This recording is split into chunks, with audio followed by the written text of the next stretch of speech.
Helo bawb a chroeso nôl I taro gyda ni. Wel, ni wedi cyrraedd diwedd 2025 a nawr mae'n amser I edrych mlaen at 2026. So heddi fi'n mynd I wneud darlleniad y flwyddyn I chi 2026. So byddai'n cymryd 14 cerdyn. Bydd y cyntaf yn rhoi egni I ni dros y flwyddyn. So beth yw'r egni mynd I fod trwy 2026. Wedyn byddai'n cymryd 12 cerdyn, un am bob mis. A wedyn byddwn ni'n gorffen gyda neges wrth ysbryd I chi am y flwyddyn. Felly ti'n meddwl bach o gair o gyngor am y flwyddyn. Okay? Croeso mewn ysbryd. Gawn ni please egni. Gawn ni please egni y flwyddyn 2026. Right. A beth sydd wedi dod mas gyda ni am egni'r flwyddyn yw'r tŵr. So mae pethau mynd I newid I chi flwyddyn yma. Okay. Mae'r tŵr yn dod a bywyd fel ma fe ar hyn o bryd lawr a mae gwneud hwn yn galluogi chi I greu neu tyfu neu adeiladu tŵr newydd. Okay? So chi'n mynd I fod newid eich bywyd yn 2026. Mae hon yn flwyddyn fawr. Mae hon yn blwyddyn 1, okay? Ar y cylch o blynyddau.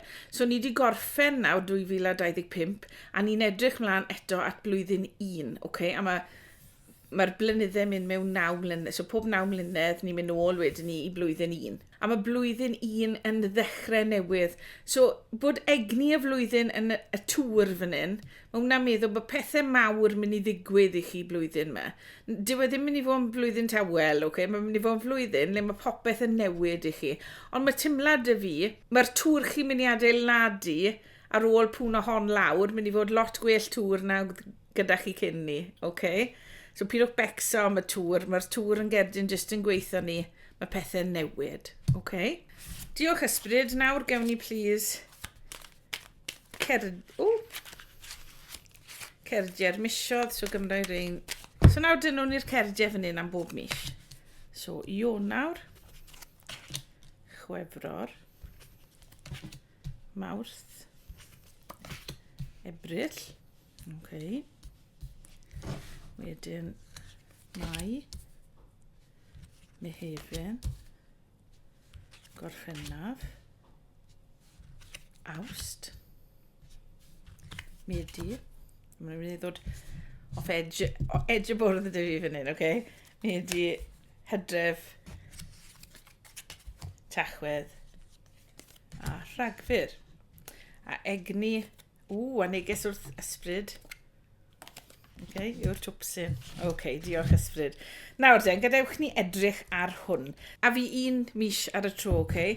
So, eich cerdyn chi ar gyfer mis Ionawr 2026 yw cerdyn cyfiawnder, okay?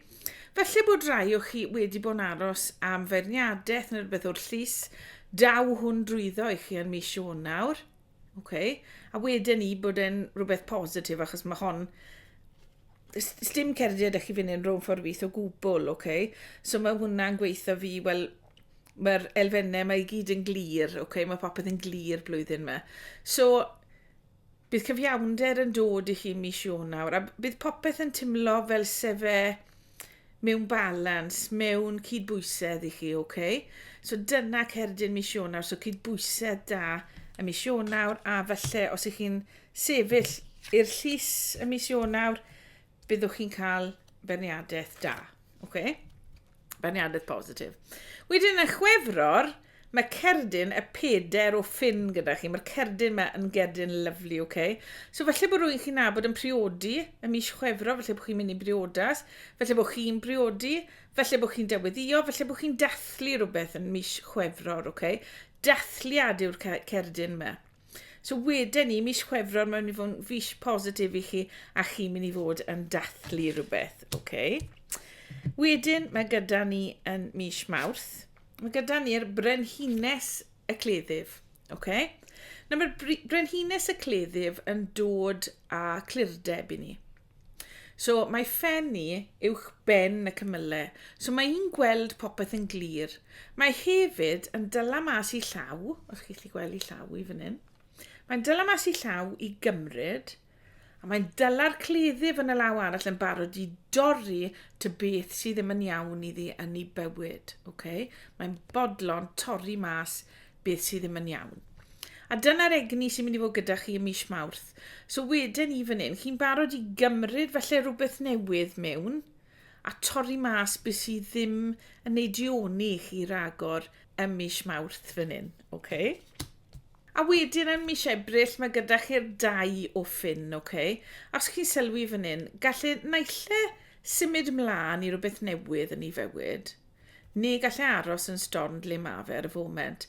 A mae'r cerdyn yma yn gweithio fi bod dewis mynd i fod gyda chi ym mis Ebrill, p'un ei symud ymlaen wrth rhywbeth, neu i aros fel i chi, okay? Ond mae'r byd yn ei law efo ni. A os smidwch chi ymlaen, os newch chi'r penderfyniad i symud ymlaen, mae'r byd yn mynd i fod â chi yn eich dwylo. Okay? A chi'n mynd i weld pethau mwy clir a mwy... chi'n mynd i symud mewn i amser fan hyn ym mis Ebrill. Tyma bach fwy anturus. Chi'n barod i gymryd cam tuag at rhywbeth wedyn i fan hyn ym mis Ebrill. Okay? Diolch ysbryd. Nawr so ni ar Mai. Okay, ym mis Mai... Mae gyda ni'r 9 o bentacle. Mae'r cerdyn yma yn gerdyn lyflu, okay? Mae'n gerdyn o fod yn ddiolchgar am bethau sydd â chi, okay? Mae'n gerdyn o orfoledd. Mae'n gerdyn sy'n dangos i fi bod digon arian gyda chi, okay? A mae'n gerdyn sy'n gweithio fi bod chi'n mynd i fod yn gwneud pethau'n annibynnol, okay? So ym mis Mai, chi'n mynd i fod yn tymlo yn annibynnol a bod chi'n gallu gwneud pethau i'ch hunan fan hyn. A mae'r arian dy chi, a mae popeth gyda chi yn eich bywyd i fod yn annibynnol. Sy'n rhaid chi erfyn ar bobl arall i helpu chi fan hyn, okay? Ac mae popeth gyda chi fan hyn yn eich dwylo a gallwch chi fod yn ddiolchgar. Mae'r 9 o bentacle yn gerdyn lyflu, okay? A mae'n dangos bod... ormodedd o bethau yn dod mewn i chi, okay? Sy'n wastad rhywbeth da. A fel fi'n gweud, mae'n annibynnol, mae'n gerdyn annibynniaeth fan hyn. Okay? So yna mis Mai. Nawr yn mis Mehefin, mae gyda chi gwas y pentacle. Nawr mae gwas y pentacle gallu dod â cyfle ariannol mewn i chi, okay? Neu falle bydd rhywun yn rhoi gwybodaeth i chi, achos mae'r gweision yn dod â gwybodaeth newydd mewn i ni am rhywbeth, okay? So falle bod y gwas yma moyn gweud rhywbeth ydwch chi, o mae cyfle ydych chi'n neud arian os newch chi hwn, neu falle byddwch chi moyn cymryd cyfle i neud rhywbeth newydd, okay? Hefyd, gallai fod person ifanc, neu ifanc i meddwl os nad ydyn nhw yn eu corff, okay? Yn dod mewn i'ch bywyd chi fan hyn ym mis Mehefin. A bydd y person mewn dod â egni newydd, ffres, a bydda nhw i wneud ag arian i chi mewn rwy ffordd. So bydden ni'n gweud bod nhw'n dod â cyfle newydd mewn i chi, felly bod nhw'n mynd i weithio gyda chi, felly bod nhw'n aelod newydd o'r tîm gyda chi, okay? A bydda nhw'n dod â cyfleon newydd i wneud arian i chi fan hyn yn mis Mehefin. Okay, diolch ysbryd. Wedyn, ym mis Gorffennaf, mae gyda ni brenin y ffyn. Okay? Mae brenin y ffyn yn Arweiniad, cryf, cadarn, mae fe llawn hyder, mae fe'n arwain pobl, okay? So falle fan hyn, falle byddwch chi'n symud ym mis Gorffennaf, naill ai mewn i egni brenin y ffyn fan hyn, egni llawn pasiwn, llawn symud mlaen fan hyn, egni arweiniol iawn. A os ych chi yn symud mewn i'r egni yma, fi'n credu bod hwn yn dod ar ôl y mis Mehefin fan hyn, okay? A le mae'r cyfle newydd hyn a felly'r wybodaeth newydd hyn yn dod mewn i chi fan hyn a newyddion newydd am rhywbeth, okay? A byddwch chi'n symud wedyn mewn i egni brenin y ffyn o achos beth sydd wedi digwydd yn y cwbl fisoedd cyn ni, okay? Hefyd fan hyn, gallai fod hwn yn person fel yn dod mewn i'ch bywyd chi, okay? Rwy'n cryf, arweinydd, cadarn, a maen nhw'n mynd i fod yn gweithio gyda chi, neu maen nhw'n mynd i fod yn rhan o'ch bywyd chi mewn rwy ffordd fan hyn, okay? Okay. So beth ni arno nawr? Ni ar Awst. Okay. A yn Awst, mae gyda ni gwas y cwpanau. Mae gwas y cwpanau yn siarad am emosiynau, Gallai fod rwy'n newydd yn dod mewn i'ch bywyd chi fan hyn yn Awst. Os ych chi'n edrych am gariad, felly taw Awst yw'r mis le gwrddwch chi rwy'n, bydd yn berson chwaraes, joio chwarae, maen nhw'n mynd i fod yn berson ifanc i meddwl eto, gweision fan hyn, Person ifanc i meddwl sy'n falle ddim yn ifanc yn ei corff, ond falle bod nhw yn rwy'n ifancach na chi hefyd. Falle bydd tyma bach o gap oedran fan hyn rhwng o chi a'r person un sy'n dod mewn. Ond mae popeth mynd i fod yn iawn, achos mae teimlad i fi fan hyn bod nhw'n mynd i fod y person iawn i chi'n dod mewn fan hyn. Mae nhw'n person sy'n mynd i fod llawn egni a dod egni newydd mewn i'ch bywyd chi os ych chi'n edrych am gariad. Os nag i chi ym mis Awst wedyn, mae'ch emosiynau chi mynd i dimlo mwy hapus, fwy chwaraes yn eich hunan yn mis Awst, Wedyn, ym mis Medi, mae gyda chi brenin o gwpanau. So mae hwn yn dod ar ôl gwas o gwpanau ym mis Awst, So mae gwas o gwpanau ydych chi ym mis Awst, a wedyn mae brenin o gwpanau ydych chi yn mis Medi.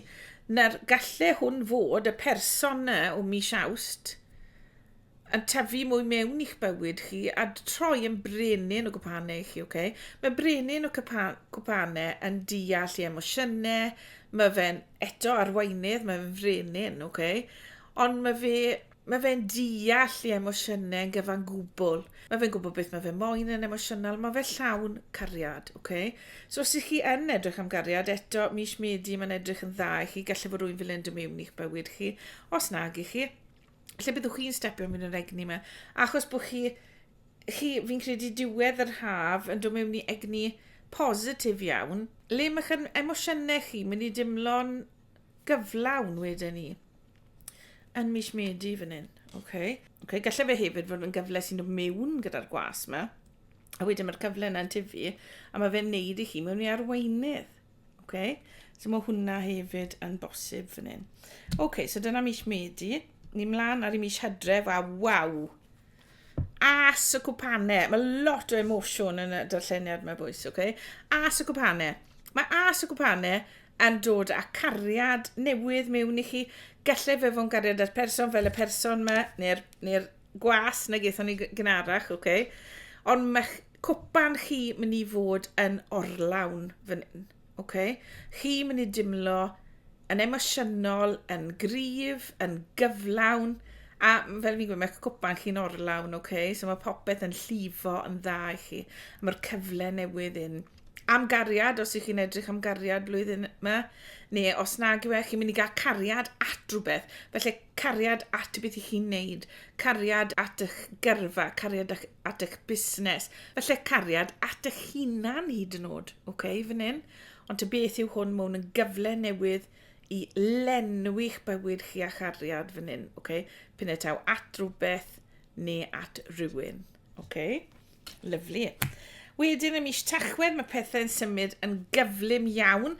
Falle bydd rai o chi yn teithio, achos mae'r wyth o ffyn, na beth yw'r cerdyn yma, mae'r wyth o ffyn yn siarad am symud mlaen yn gyflym, So falle gyda'r cariad newydd un, neu falle gyda'r prosiect newydd un, at y beth sydd eich chi yn rhoi cariad i chi, Falle bydd hwnna yn symud mlaen yn gyflym ym mis Tachwedd i chi, A wedyn i orffen y flwyddyn yn mis Rhagfyr, mae gyda chi'r tair o ffyn.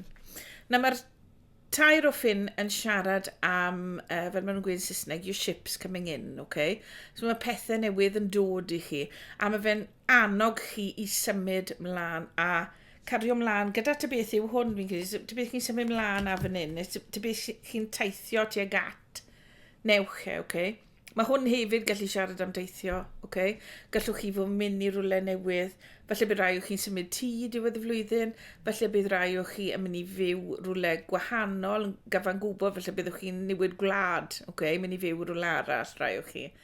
Neu falle byddwch chi'n dechrau acha rhywbeth newydd yn eich bywyd fan hyn ym mis Rhagfyr, Lot o egni ffyn fan hyn a cwpanau.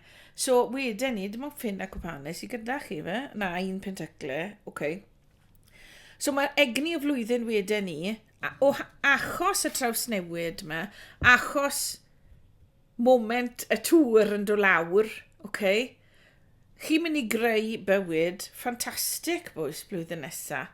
Wel, neu blwyddyn yma os chi'n watcho yna ar cyntaf i Ionawr, okay? Yn 2026, chi'n mynd i wneud bywyd llawn cariad, llawn pasiwn, llawn gorfoledd wedyn ni fan hyn, llawn dathlu, llawn arweiniad, a bod yn annibynnol fan hyn. Okay? So pidwch becso am y tŵr yma, mae'r tŵr yna'n bwysig i setio lan eich bywyd chi am 2026. Okay? A beth sydd gyda chi fel gair o gyngor wrth ysbryd yw cerdyn y twpsyn, okay? A dyw'r twpsyn un ddim yn dwp, okay? Mae fe'n dechrau ar taith newydd. A dyna'r egni fan hyn i gyd sydd gyda fi fan hyn yn y flwyddyn mae i ddod, okay? Mae'r twpsyn yn cymryd cam, a nid yw'n gwybod le mae'r cam mynd i fynd â fe, okay? Mae fe'n fodlon cymryd y cam. A na beth mae ysbryd yn gweithio fi weithio chi fan hyn. Mae rhaid i chi gymryd y cam nag eich chi'n gwybod fel mae fe'n mynd i droi mas, okay? Ond os drychwn ni ar hwn, mae popeth yn mynd i droi mas yn gret, bwys, okay? A byddwch chi'n hapus. Ond mae rhaid i chi gymryd y cam. A dyna'r neges mae ysbryd moyn gweithio fi fan hyn yn gryf, okay? Cymrwch y cam, cymrwch y cam. Mae rhaid i chi gymryd y cam a symud mlaen at lwybr newydd. At lwybr newydd yn eich bywyd chi. Okay? Waw, boys, mae 2026 yn edrych yn ffantastig i chi fan hyn, okay? Fel fi'n gweud, egni cryf, egni creadigol hefyd gyda'r ffyn, okay? Felly bod chi'n mynd i wneud rwy brosiect creadigol blwyddyn yma, sy'n mynd i ddod yn lot o gariad mewn i chi, okay? Cariad at wneud y prosiect. Hefyd, felly byddwch chi'n edrych ar cariad newydd yn dod mewn i'ch bywyd chi, rai o chi, okay? Mae hwnna i gyd yn edrych yn arbennig. Hefyd, mae angen i chi fod yn annibynnol, ond gallwch chi fod, a gallwch chi wneud arian eich hunan fan hyn, okay? Mis, beth oedd hwnna? Mis Mai. Mis Mai. Mis Mai, byddwch chi yn wneud arian eich hunan, a gallwch chi fod yn ddiolchgar am beth sydd gyda chi, okay? A, waw, mae hwn yn edrych, mae'n darlleniad lyflu am yr cwpan yma. Cwpan yma'n orlawn, okay? So erbyn mis Hydref, erbyn mis Hydref bydd eich cwpan chi yn llawn. A wedyn ni gallwch chi symud mlaen at pethau a llefydd newydd, okay, yn eich bywyd. A byddwch chi yn teimlo bod chi wedi trawsnewid yn gyfan gwbl dros y flwyddyn yma sy'n dod. Okay? Blwyddyn positif iawn, iawn, iawn, bwys. A os ych chi'n edrych ar iechyd wedyn ni bod eich iechyd chi, os dyw e ddim yn dda na, mae'n mynd i wella blwyddyn yma, okay? A chi'n mynd i gallu symud mlaen. So, waw, bwys, fi'n mynd i orffen nawr gyda un neges fach o'r yngylion, just i orffen y darlleniad, okay, am y flwyddyn. Cofiwch syfio'r darlleniad yma, achos felly, trwy'r flwyddyn, felly byddwch chi moyn dod nôl at i di a gweud, beth oedd y cerdyn do am mis Mehefin, rhywbeth fel la, okay? So dewch nôl i'r darlleniad yma, achos wedyn byddwch chi gallu gweld, wel, ond yw'r pethau yma wedi do'n wir yn y misiodd, okay, cyn ni, a beth sydd i ddod. So allwch chi, os syfiwch chi'r fideo yma, gallwch chi ddod nôl at y fe rwybryd. Diolch, ysbryd neges i orffen. Okay. Beth sydd gyda ni fan hyn? Yw perthnasau karmig, okay? So mae fe'n gweud egni o ryan, a mae fe'n gweud bod eich ysbryd chi'n tyfu, gallai fod peth wrth daro yn digwydd, okay? So byddwch yn ymwybodol o falle gwrthdaro yn digwydd rwle yn y flwyddyn, rwybryd yn y flwyddyn, okay? Felly bydd rhaid bod chi yn gwrthdaro. Ond y peth pwysig yw fan hyn bod perthnasau sydd falle wedi dod i ben i rai o chi, neu perthnasau newydd rai o chi. Mae popeth mynd i falans o unan mas, okay? Mae popeth mynd i gydbwyso. A na beth y chrio ni gyda mis Ionawr, okay? Cerdyn cyfiawnder, okay? Mae sy'n siarad am cydbwysedd fan hyn. Wedyn ni fan hyn, mae enaid chi yn tyfu dy'r cerdyn yma, a gadewch y dyfu. Mae 2026 mynd i fod yn flwyddyn o dyfiant, fi'n credu ni gyd, okay? Achos mae'n flwyddyn 1, a mae gyda ni'r twpsyn, a mae rhaid bod ni'n cymryd cam i wneud rhywbeth mach yn wahanol, felly na gyn ni wedi wneud o'r blaen, mwyn ehangu yn ened. Okay? So, bwys, darlleniad lyflu, joiwch 2026. Fel fi'n gweud, cofiwch syfio'r darlleniad yma, fel bod chi'n gallu dod nôl at iddi. Os chi wedi joio'r darlleniad, rhowch bawd lan a chofiwch dan ysgrifio'r sianel. Mae pob peth bach fel chi'n neud yn helpu fi cadw'r channel i fynd, okay? A hefyd, os ych chi'n moyn gadael neges isod, bydden ni'n dwlu clywed wrthych chi. Fi'n dwlu siarad am darlleniadau a ystyr pethau, okay? A fel ni gyd yn teimlo pethau'n wahanol yn yngredd, so dwlen ni gael chat gyda chi hefyd yn y negesion isod. A os oes diddordeb gyda chi mewn cael darlleniad fideo personol, mae'r wybodaeth i gyd isod, okay? Tan tro nesa, joiwch 2026, a welai chi yn y darlleniad nesaf.